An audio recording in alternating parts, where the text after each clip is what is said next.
Thousands of Wisconsinites put their lives on the line during the Vietnam War. And so we're shooting like crazy. I mean, that jungle was lit up. Fighting against fierce and devious enemy forces.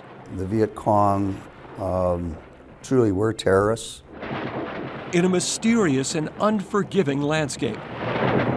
Their sacrifice not appreciated during an unpopular war, which changed many of them forever. I've often asked myself, why did I survive?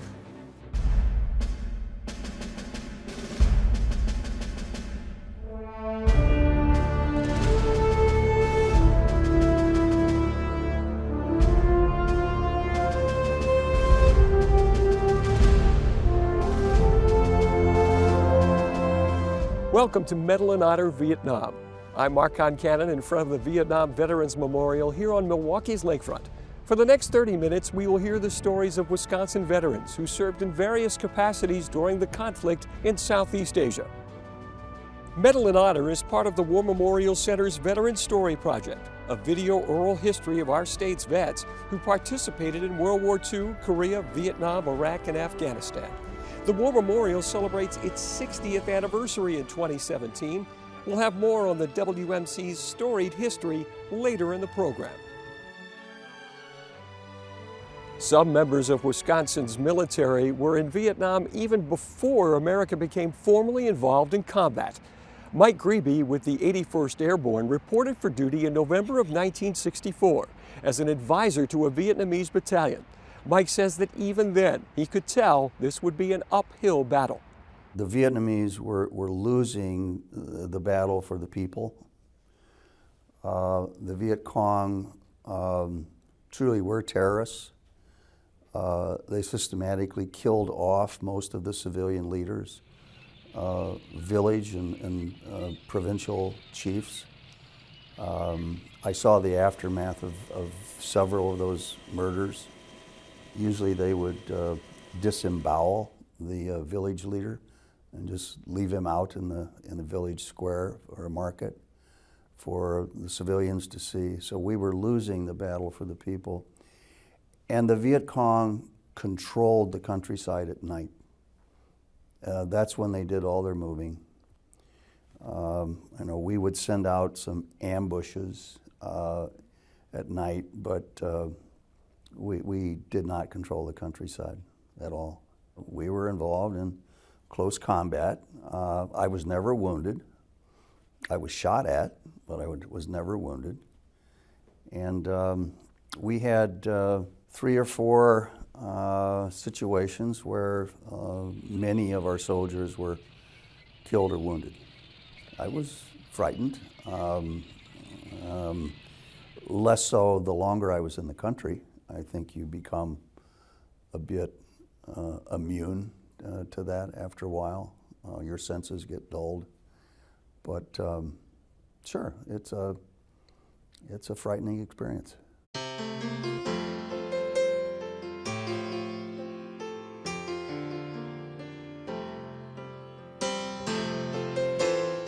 Regular U.S. ground forces entered the fighting early in 1965. George Banda was a U.S. Army medic who lost his best friend, Tommy Turan, during one horrific battle. That same day or same morning that we lost Tommy, I was wounded. I got shot, grazed left side of my head.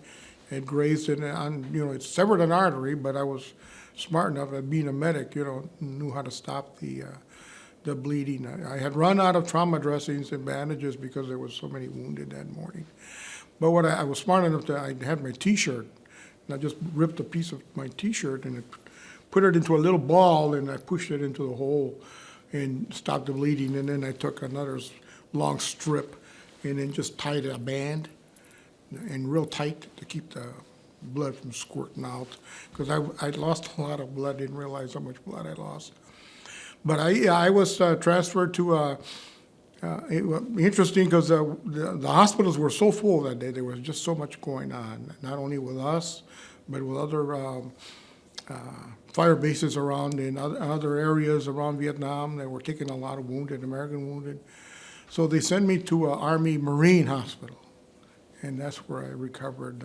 I spent a couple of weeks in recovery at a Marine in Da Nang, a Marine Navy hospital there, and they treated me pretty well. And When you got hit and you did your little yeah. makeshift, did you then keep treating other? Oh yeah, absolutely, yeah. Because I felt okay. I mean, I wasn't passing out. I did, later on, as as the hours went by, then I started getting weaker and weaker. But I kept treating. I mean, these are the people I know. These are my buddies, and I wasn't going to let that stop me.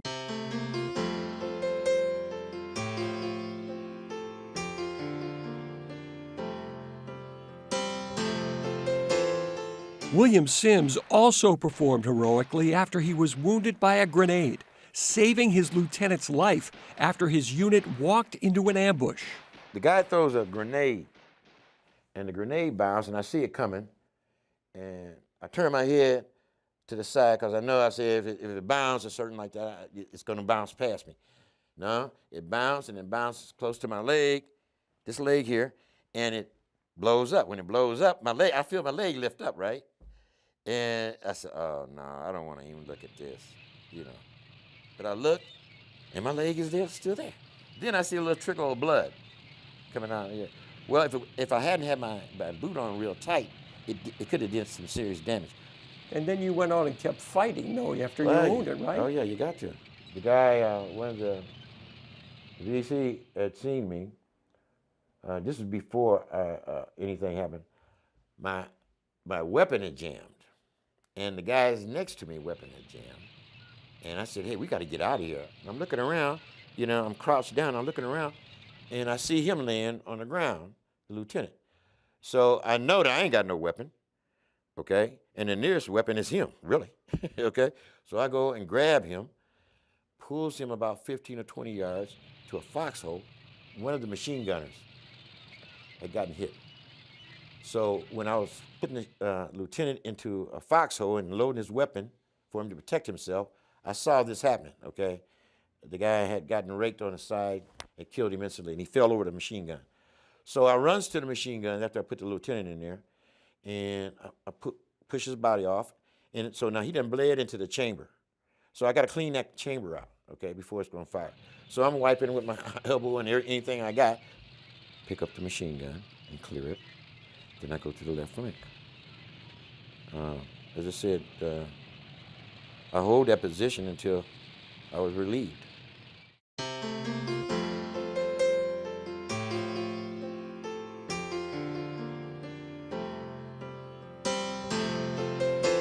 One of the biggest problems for U.S. forces was fighting an enemy that often wore no official uniform. Fernando Rodriguez discovered danger could be sudden and unexpected. We saw two people coming in on our location, and we had to wave them in, and they had their hands up, so they were surrendering.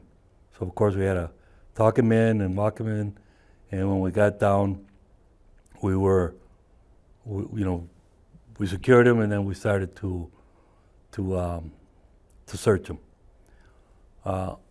Little things give them away to you as the one that's doing the searches that they may or may not be friendly. In this case, one of the guys had a Zippo lighter and it had the name of a Marine on there. So we knew most likely the Marine didn't give it to him. So we kind of treated him as not friendly. And when I was searching the other one, my partner, of course, was watching me in the back here, and I had my rifle in my left hand, and I kind of bent over with my right hand to do searching, and had the hand up here, and all of a sudden I just felt my rifle drop from my hand. And they say that your life spins in front of your, goes by in seconds, and it seemed like everything was real slow motion until I hit the ground, and it came back real fast. And the first thing I said was my rifle. A Marine without his rifle is nothing. So I was trying to get my rifle, but I couldn't move my arm. And then I heard some shots, and my partner shot one of the prisoners, and then the other one laid back down because he was going for my rifle. That's what he told me afterwards. It's like something that happens in 30 seconds that just stays with you forever. And I always think that the bullet that went through me is the one that hit the lady that was sitting there watching this going on, and it hit her in the head. When I fell, she fell on top of me. And I have my arm that won't move with her on top of it, which makes it even harder, and I have her brains falling on me. And all I could do with my right hand was to try to take them out and just try to get them away. But I guess as I was doing that, I was putting like more blood all over me. And I was finally able to push her off to the side. And I tied my own tourniquet. We were taught this in boot camp. We say, if it's just coming out, don't worry about the tourniquet, just put pressure on it. If it's squirting out, the tourniquet. So I remember I took my web belt off. I still carry it, and tied it around me, and until the corpsman got to me and was able to do what he could there, and I was medevaced out in a helicopter.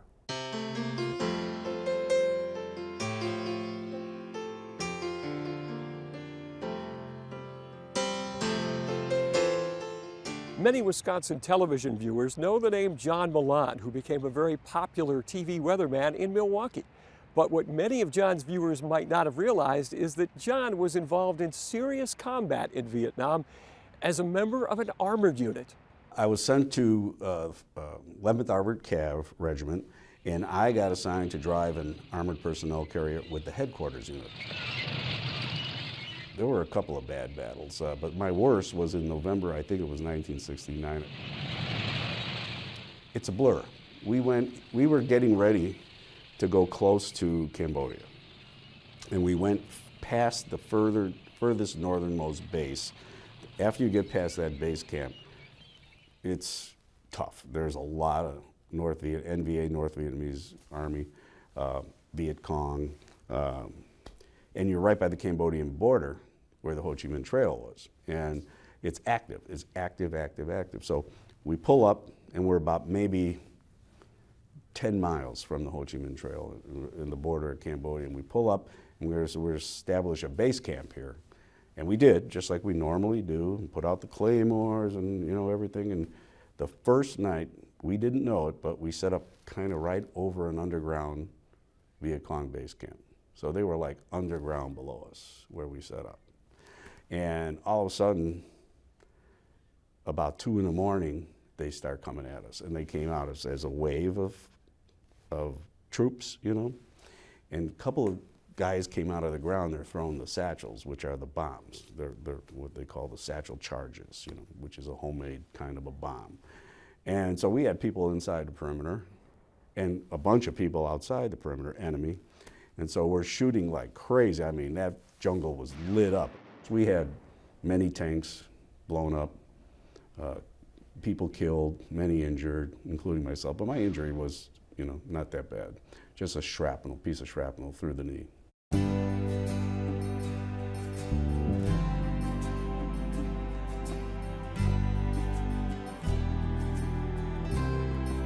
"2017 marks the 60th anniversary of the War Memorial Center.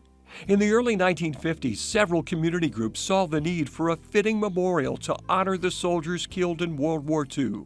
The community pooled its resources in a truly remarkable fundraising campaign, which resulted in construction starting in 1955 and the War Memorial being dedicated on Veterans Day 1957. A group of people got together and thought, let's not have a statue, let's not do a flagpole, let's do a living, breathing memorial. It was painstaking. They had to find a place to do it. They had to raise a lot of money.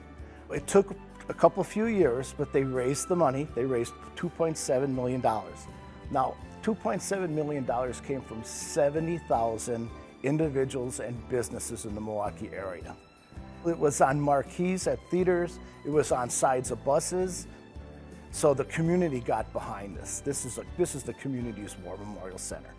The War Memorial Center is currently working on plans for major renovations to continue its mission of serving veterans of all wars.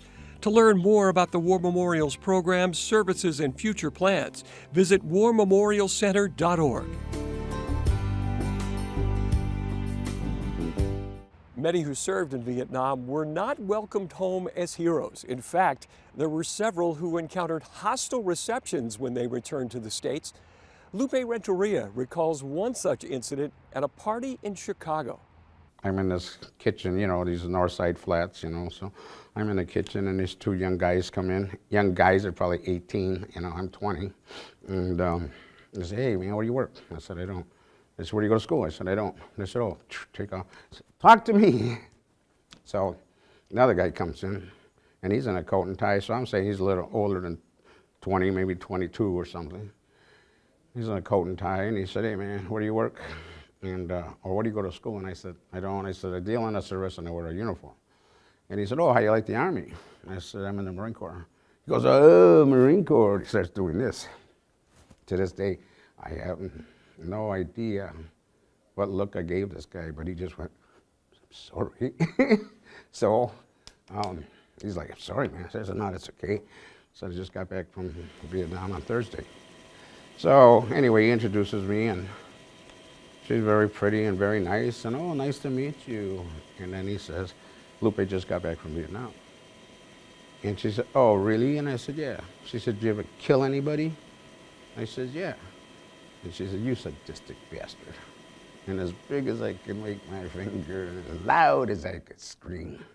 And Sly and the Family Stones playing in the background, and my buddies are in there.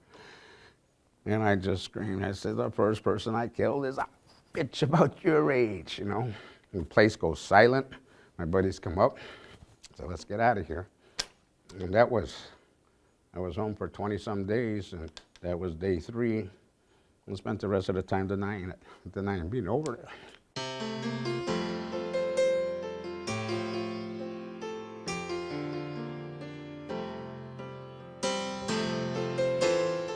The Vietnam War ended in 1975, but for a lot of vets, the war continues today as they deal with post-traumatic stress disorder. I've seen guys, actually flying through the air once a rocket hit. And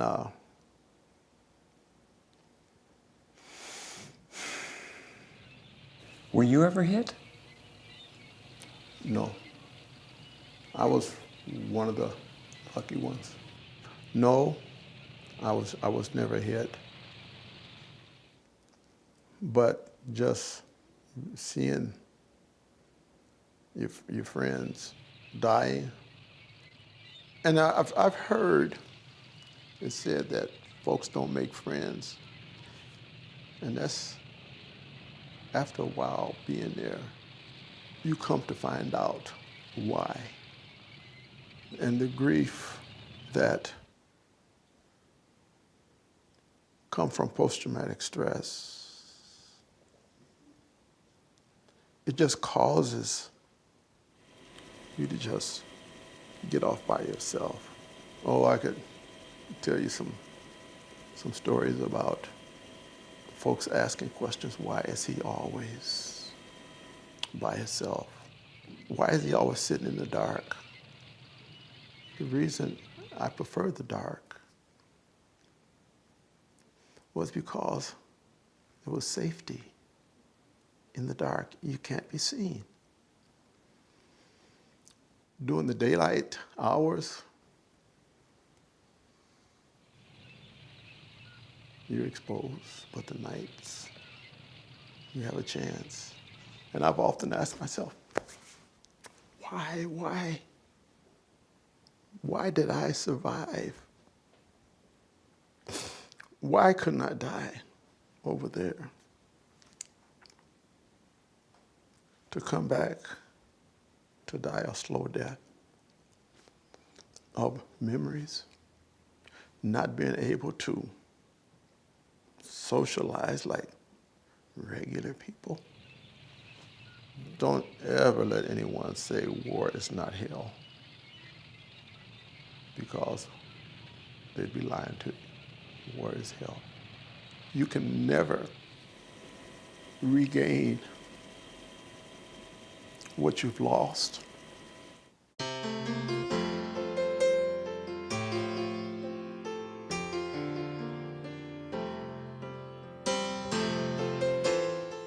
John Keppen also dealt with guilt after his Vietnam experience. One incident in particular would forever change John's outlook on life. We were at Cu Chi, which was the main base of the 25th, and we pulled berm duty. And what happens there is kids would sneak in the wire and steal the Claymore mines, and they would sell them to the VC. And they were doing it to earn money. At that time, we kind of knew it, but we didn't really know it. And so on guard duty, you would fire warning shots over their head. That was the whole thing. You'd try tear gas, you'd try this and fire warning shots. And I remember one time, these kids just wouldn't quit. And so one time I raised my weapon and I fired a shot. And I know I was damn close because the kids stopped. All of them stopped. And they all left that fence. And at that moment I thought, like, what kind of person have I become to shoot kids? And so I carry that, and that was in December. And I always feel that's one of the reasons I don't have children, and I never got married, and I don't have kids, because I felt there was a well of anger that could be tapped at any time, and I just didn't want to get into that.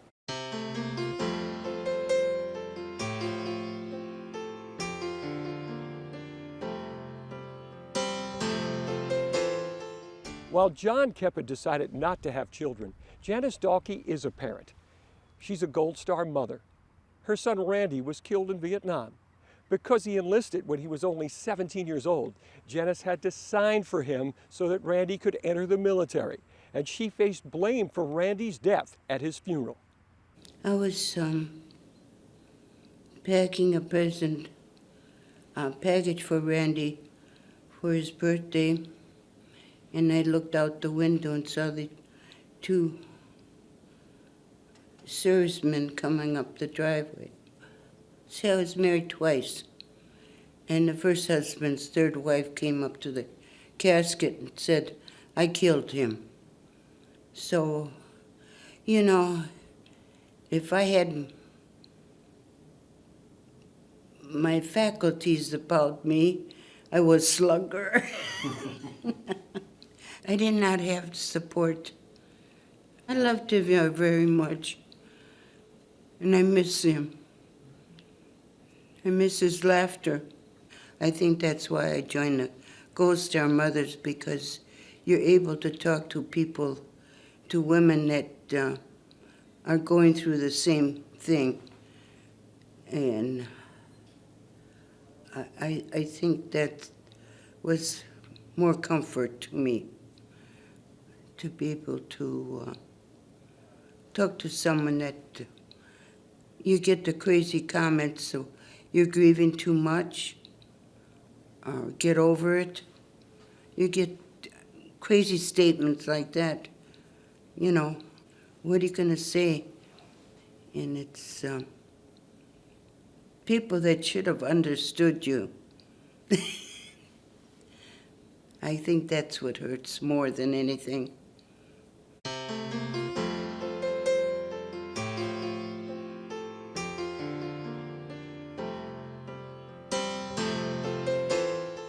Ruby Schuing was a U.S. Army nurse at Vietnam, where she cared for countless wounded soldiers.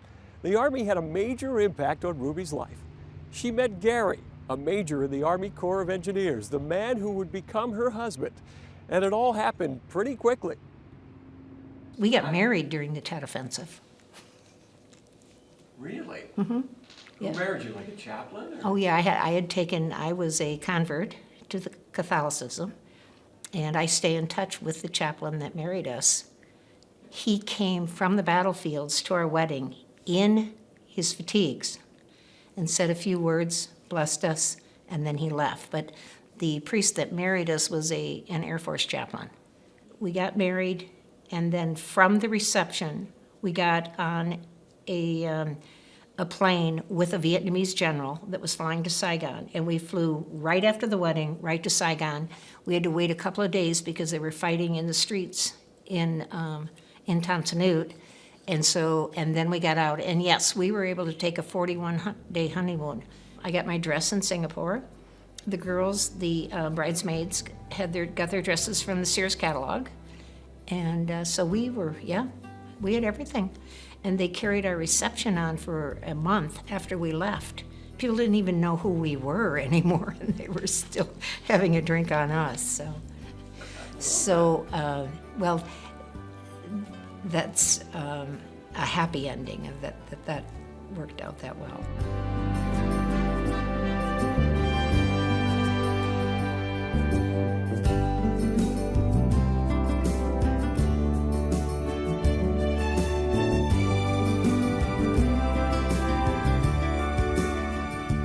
Thank you for watching Mettle in Honor Vietnam.